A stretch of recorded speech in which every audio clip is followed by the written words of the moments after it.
Hello everyone, thank you for having us today. We are the Group 6 and we are excited to present to you our presentation all about Bayani and Kapamilya.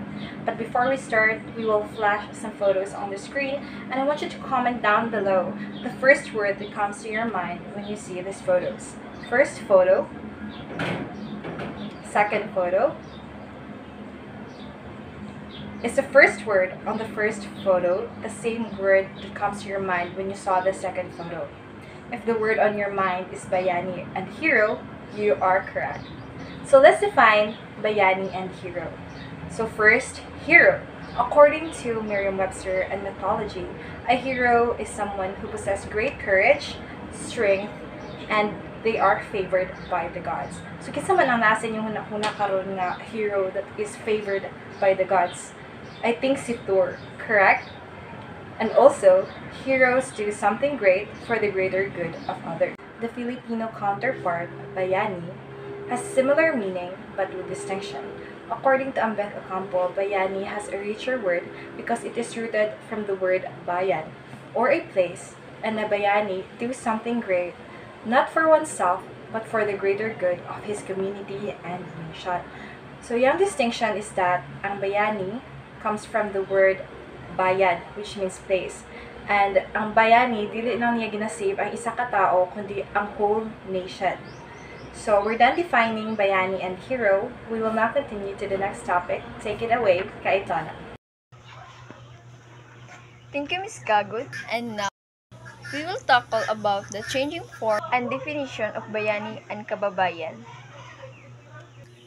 We tied down in the definition given by Anson's dictionaries.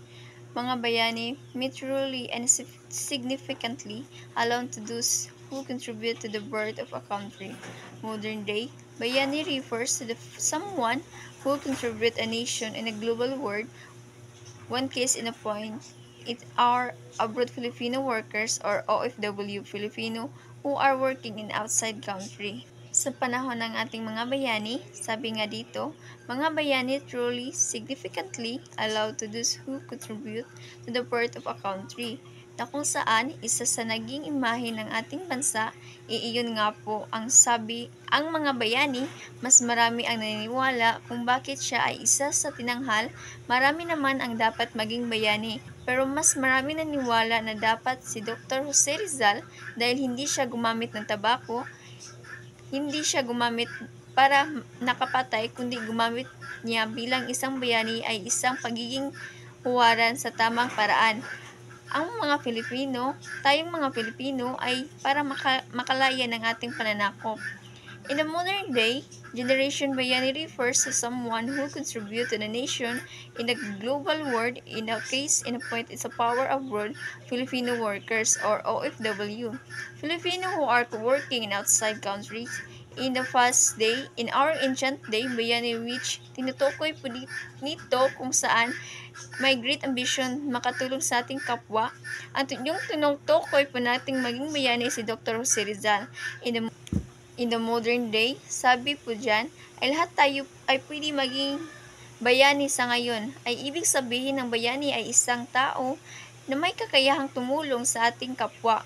Di rin nararapat na ang taong yun ay makapatay at ang tao din rin nararapat na kung makapatay ka at kung ilan ang kanyang napatay ay matatawag na bayani. Bayani na kung saan makatulong tayo sa ating kapwa kundi rin sa ating bansa. Gumawa ng mabuti nang iyon ay tama. OFW are frequently allowed to as mga bayani working overseas may be a way of taking dangers, pakikipagsapalaran for them as it entails sacrifice and likely dangers such as loneliness, anxiety, trauma, fatigue, culture shock, and even exploitation. OFW also play a vital role in the progress of the Philippines. In the Filipino culture, heroism is measured by the courage and the number of enemies killed. Una, maniklad. Ang maniklad ay pinakamababang uri ng bayani na nakapatay ng isa o dalawang kaaway, karaniwang siya ay nakasuot ng putong na pula at dilaw. Pangalawa, hanagan. Ang hanagan ay Ang hanagan ikalawang antas siya ay sumasailalim sa ritual na kung saan ay dapat siya'y sapian ni tagbusaw ng Diyos na pagkikigdigma at kainin ang atay at puso ng kaaway. Karaniwang nagsusuot ito ng pulang putong. Sa hanagan, matatawag kanila ang bayani kung makapatay ka ng 5. Pangatlo, hinauan. Hinauan naman ay kung tawagin ay makapatay ka ng 20 hanggang 27 at karaniwang nakasuot ng pulang pantalon. Pang-apat, loto. Loto naman kung tawagin ang makakapatay ng 50 hanggang 100 na kaaway at karaniwang nakasuot ng pulang jacket.